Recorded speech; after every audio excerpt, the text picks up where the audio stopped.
ప్రార్థన చేసి మొదలు పెడదాం. ఓం గురు బ్రహ్మ గురుర్విష్ణు గురుదేవో మహేశ్వర గురు సాక్షాత్ పరబ్రహ్మ తస్మై శ్రీ గురవే నమః. ఓం అన్నాదో శ్రీ జగన్నాథ మద్గురు శ్రీ జగద్గురు మమాత్మా సర్వభూతాత్మ తస్మై శ్రీ గురవే నమః. ఓం అఖండ మండలాకారం వ్యాప్తం येन చరాచరం తత్పదం దర్శితం येन తస్మై శ్రీ గురవే నమః. శ్రీమతి ఏకైక గురువు ఆధ్యాత్మిక సామ్రాజ్య చక్రవర్తి శతాధిక గ్రంథకర్త హిందూ జ్ఞానధర్మ ప్రదాత సంచలనాత్మక రచయిత త్రైత సిద్ధాంత ఆదికర్త శ్రీ శ్రీ శ్రీ ఆచార్య ప్రబోధానంద యోగీశ్వర్ల వారిచే రచించబడిన పరమ పవిత్ర పరిశుద్ధ ప్రథమ దైవ గ్రంథము త్రైత సిద్ధాంత భగవద్గీత. మనము సాంఖ్యయోగము అనే అధ్యాయంలో పోయిన వారము 61వ శ్లోకం వరకు చెప్పుకున్నాము. ఈరోజు మనము 62వ శ్లోకము నుండి చెప్పుకోవాలి. 60-61 శ్లోకాలు రెండు బ్రహ్మయోగానికి సంబంధించి చెప్పినటువంటివి. ఇక 62-63 శ్లోకాలు ప్రకృతికి సంబంధించిన విషయంగా చెప్తా ఉన్నారు. అయితే దాని గురించి మనం తెలుసుకుందాము. ధ్యాయతో విషయాన్ పుంస సంగస్తేఘాపజాయతే సంగాత్ సంజాయతే కామః కామాత్ క్రోధో అభిజాయతే. విషయముల ధ్యాసలో వాటి సంగమము మానవునకు ఏర్పడుచున్నది.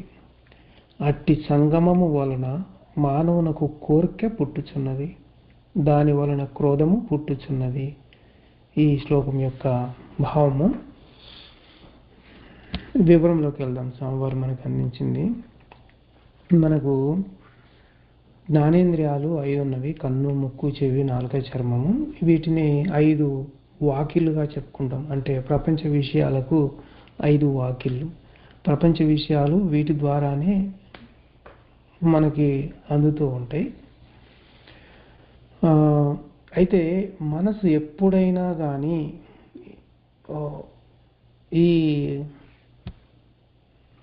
విషయాలను బయటి జ్ఞానేంద్రియాల ద్వారా పొందుతూ ఉంటుంది. ముఖ్యంగా ఈ 62-63 శ్లోకాల్లో ఒక సాధారణమైన వ్యక్తి పట్ల ఏం జరుగుతుంది అనేది తెలియజేశారు. అది గమనించుకోవాలి. యోగుల విషయంగా కాదు, ఇది సామాన్యుని విషయంలో ఉంది. ఈ 62-63 శ్లోకాల సంగతి చూస్తే మనము మనసుకి ఈ 5 జ్ఞానేంద్రియాల మీద ఎప్పుడూ ధ్యాస ఉండటం వల్ల వాటి విషయాలనే అది పొందుతూ ఉంటుంది. పొందినప్పుడు ఆ విషయాలను అది ఏం చేస్తుందంటే, మనసు బుద్ధికి బయటి జ్ఞానేంద్రియాలకి మధ్యలో ఒక వంతెనలాగా ఉంది అని అనుకున్నాం. అంటే విషయాలు చేరవేయటానికి మధ్యవర్తిగా ఉంది. ఈ జ్ఞానేంద్రియాల నుంచి విషయాలు తీసుకోవడం, బుద్ధికి అందజేయడము అనేది మనసు చేస్తూ ఉంటుంది. అప్పుడు ఏమవుతుందంటే బుద్ధి గుణానుసారిణి అని మనం తెలుసుకున్నాం. మన తలలోనే గుణాల గుంపు అనేది ఉంది. బయట విషయము ఆ గుణాల గుంపులోకి చేరిపోతుంది. అలా చేరిపోవడం వల్ల ఏమవుతుందంటే గుణాల గుంపులోంచి ఒక కోరిక అనేది పుడుతుంది. ఆ కోరిక కనుక నెరవేరకపోతే కోపం అనేది కూడా గుణసంగము నుండే వస్తుంది. ఇంకా ఆ గుణాలు ఎట్లా కలుగుతాయి అనేది, అంటే ఆ విధానం అనేది మళ్ళా దాని తర్వాత శ్లోకంలో 63వ శ్లోకంలో తెలియజేశారు. అదేదో మనం చూద్దాము.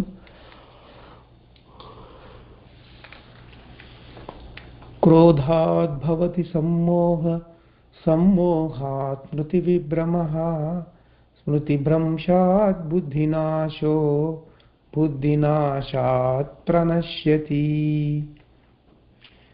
క్రోధము వలన సమ్మోహము కలుగును, సమ్మోహము వలన స్మృతి భ్రమించును, స్మృతి భ్రమించడం చేత బుద్ధి నాశనం అవుతుంది, బుద్ధి నాశనం అయితే భ్రష్టత్వము కలుగుతుంది.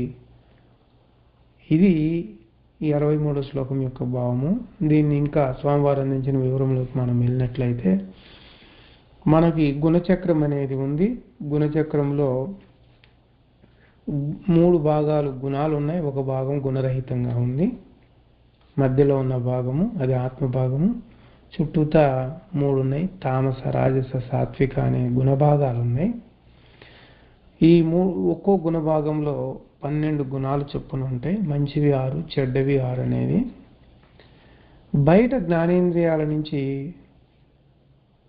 విషయం అనేది మనసుకు చేరుతుంది అని తెలుసుకున్నాం. మనసుకు చేరిన విషయము ఆ మనసు అది బుద్ధికి అందించినప్పుడు ఆ విషయం అనేది గుణాల సంగమంలోకి వెళ్తుంది అని మనం చెప్పుకున్నాం. గుణ సంగమంలోకి విషయం పోతుంది అని చెప్పుకున్నాం కదా పై శ్లోకంలో. అయితే ఒక్కసారిగా ఒక విషయం అనేది బయట విషయము లోపలికి పోగానే అది గుణాలతో కలవగానే గుణాలు కదలటము మొదలవుతుంది. అది ఎలా అంటే నిలకడగా ఉన్న నీటిలో ఒక రాయిని విసిరేస్తే అలలుగా నీరు ఎలా కదిలిపోతూ ఉందో అలాగే ఒక విషయం చేరిన వెంటనే గుణాల్లోకి ఆ గుణ సంగమంలోకి గుణాలు కదలటము మొదలవుతుంది అన్నట్టు. అయితే మొదట ఇప్పుడు గుణాల్లో మొదటిది ఆశ గుణము, రెండవది కోపము, ఆ తర్వాత లోభము, మోహము, మదము, మాత్సర్యమని వరుస క్రమంగా ఇలా గుణాలు కలుగుతూ ఉంటాయి. విషయానికి తగిన గుణం వచ్చిన వెంటనే ఇతర గుణాన్ని ఆలోచించడం మాని ఆ వచ్చిన గుణంలోనే సమ్మోహితుడై నిలిచిపోతాడు అని అంటున్నారు. ఆ తర్వాత కొంచెం సేపటికి ఏమవుతుందంటే గుణమునందు యోచించు జ్ఞప్తి కూడా లేకుండా చిత్తము నిర్ణయిస్తుంది. సమ్మోహితుడైన వెంటనే ఇక బుద్ధి ఆలోచనలు ఏం చేసినా కానీ ఏమీ లాభం లేదు. అక్కడ సమ్మోహితుడు అయిపోయిండు. చిత్తం ఇక ఏకంగా నిర్ణయం తీసేసుకుంటుంది. యోచించు జ్ఞప్తి కూడా లేనందువలన బుద్ధి యొక్క పనితనం ఏమీ లేకుండా పోతుంది. ఇక బుద్ధి యోచించడానికి కూడా ఏమీ ఉండకుండానే చిత్తము వెంటనే నిర్ణయం చేసుకుంటుంది. బుద్ధి పనితనం లేకుండా పోయిన దాని వలన మానవుడు విచక్షణ రహితుడు అవుతాడు. వాడికి బుద్ధి బాగలేదు అంటే వాడు విచక్షణ మర్చిపోయాడు. కొంచెమన్నా వానికి బుద్ధి ఉందా, ఇంత విచక్షణ రహితంగా ప్రవర్తిస్తాడా అని అంటారు. అంటే బుద్ధి ఆలోచనలే మానిపోయిన వాడు సమ్మోహితుడై ఆ కార్యానికి పూనుకుంటున్నాడు. కర్మ ప్రకారం పనులు చేయుచు కర్మబద్ధుడైపోతుండు ఆ విధంగానే. ఇది అందరిలో సామాన్య మానవులందరిలో ఇలా జరుగుతూనే ఉంటుంది. ఒక విషయం జ్ఞానేంద్రియాల ద్వారా లోపలికి పోయినప్పుడు అది ఎప్పుడైనా మనసు ద్వారానే బుద్ధికి చేరుతుంది. బుద్ధి గుణాల ద్వారా యోచించడం మొదలు పెడుతుంది. బుద్ధి యోచించిన విషయాన్ని కర్మ ప్రకారంగా చిత్తం నిర్ణయిస్తుంది. ఇవన్నీ కూడా అంటే ఈ విషయాలు ఉన్నాయి. 62వ శ్లోకం 63వ శ్లోకంలో చెప్పబడిన విషయం అంతా కూడా సాధారణ మానవునికే. అయితే యోగిగా మారిన వానికి విషయం అనేది వేరుగా ఉంటుంది. అది 64వ శ్లోకంలో చెప్పారు. ఈరోజుకి ఇక్కడ ఆపేద్దాం. మంగళం పాడి ముగిద్దాం.